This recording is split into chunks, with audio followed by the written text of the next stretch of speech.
प्यारे बच्चों, आज जो सबक हम पढ़ने जा रहे हैं उसका नाम है जंगल और उसमें हमें अलग अलग किस्म के पेड़ों के बारे में मालूमात हासिल होगी। तो आप इन पेड़ों की तस्वीरों को ध्यान से देखिए और सबक पढ़िए और आखिर में हम इन पेड़ों के नाम याद करेंगे। तो चलिए सबक शुरू करते हैं।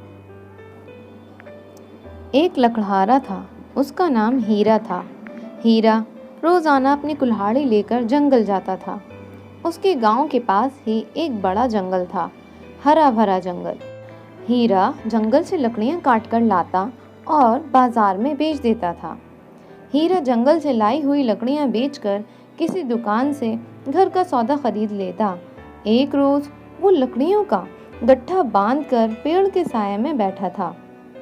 असलम और रशीद की नज़र उस पर पड़ी। वो दोनों उसके पास गए और कहा, हीरा चाचा, आप तो रोज लकड़ियां काट कर लाते हैं। जंगल में दूर तक चले जाते होंगे। अंदर जंगल में और क्या क्या है?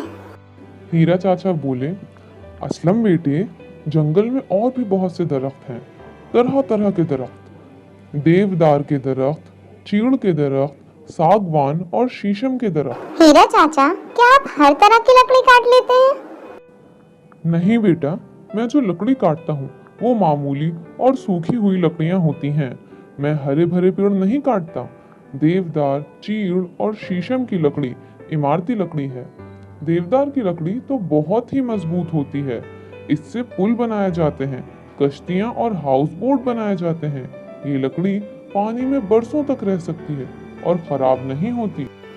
तब असलम ने पूछा, क्या काट काट कर ये दरख्त खत्म नहीं हो जाएंगे? बेटा, जो दरख्त काटे जाते हैं उनकी जगह नए दरख्त लगा दिए जाते हैं ताकि जंगल कभी खत्म ना हो पाए। चाचा, सुना है जंगल में जड़ी बूटियां होती हैं। हाँ बेटे हाँ, जड़ी बूटियां तो बेशुमार हैं। इनसे दवाइयाँ बनाई जाती हैं जो हमारे काम आती हैं। जंगलों से और भी बहुत फायदे हैं। जंगल हमारे मुल्क की दौलत है। इनसे मौसम खुशगवार बनता है। हमें इनकी हिफाजत करनी चाहिए। तो बच्चों, अब हम सारा सबक पढ़ चुके हैं। अब बढ़ते हैं हम मश्क की तरफ। मश्क में पहला सवाल है, खाली जगहों को भरो। तो चलिए एक एक कर इन खाली जगहों को भरना शुरू करते हैं। पहला जुमला है, हीरा रोज़ाना अपनी खाली जगह लेकर जंगल जाता था। तो इसमें हमें लिखना है तलवार या कुल्हाड़ी। जैसे कि हमने अभी सबक में पढ़ा, हीरा एक लकड़हारा था, यानी वो अपनी कुल्हाड़ी लेकर जाता था। दूसरे जुमले के लिए हमें अल्फाज दिए गए हैं लकड़ियाँ और पेड़, तो हमें इन दोनों में से एक लफ्ज़ चुनना है। तो दूसरा जुमला है, हीरा जंगल से, इसमें हम लिखेंगे लकड़ियाँ काट कर लाता और बाज़ार में बेच देता था। तीसरे जुमले के लिए हमें जो लफ्ज़ दिए गए हैं वो है महंगी, मामूली। तो तीसरा जुमला है, मैं जो लकड़ियाँ काटता हूँ वो मामूली लकड़ी होती है। चौथे जुमले के लिए जो अल्फाज दिए गए हैं वो है मजबूत और कमज़ोर, तो हमें इन दोनों में से एक लफ्ज़ चुनना होगा। चौथा जुमला है, देवदार की लकड़ी तो बहुत ही मजबूत होती है। पांचवा जुमला है, जंगल हमारे खाली जगह की दौलत है। तो इस खाली जगह में हम लिखेंगे मुल्क, जंगल हमारे मुल्क की दौलत हैं। तो इसी के साथ हमारा ये सवाल मुकम्मल हुआ। अब बढ़ते हैं अगले सवाल की तरफ। अगला सवाल है, आपके घर में लकड़ी से बनी हुई कौन कौन सी चीज़ें हैं, इनके नाम लिखिए।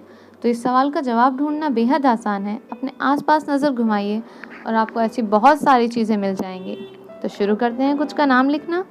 सबसे पहला नाम लिखते हैं हम कुर्सी का। दूसरा लफ्ज़ लिखेंगे मेज़। तीसरा दरवाजे और चौथा अलमारी। इसके अलावा भी बहुत सारी चीज़ें हैं आपके आसपास जो लकड़ी की बनी हुई हैं, उनको ढूंढिए और फहरिस्त में उनका नाम भी शामिल करें। अब वक्त है सबक में जिन पेड़ों का नाम लिया गया है उनकी तस्वीरें देखने का। तो ये पेड़ है देवदार, जिसे इंग्लिश में ड्यूडर कहते हैं। अगला पेड़ है पाइन, जिसे चीड़ कहते हैं। और ये है सागवान का पेड़, जिसे टीक ट्री कहते हैं। और अगले पेड़ का नाम है शीशम, जिसे कहते हैं इंडियन रोज़वुड। तो इसी के साथ हमारे सबक मुकम्मल हुआ। अल्लाह हाफिज़।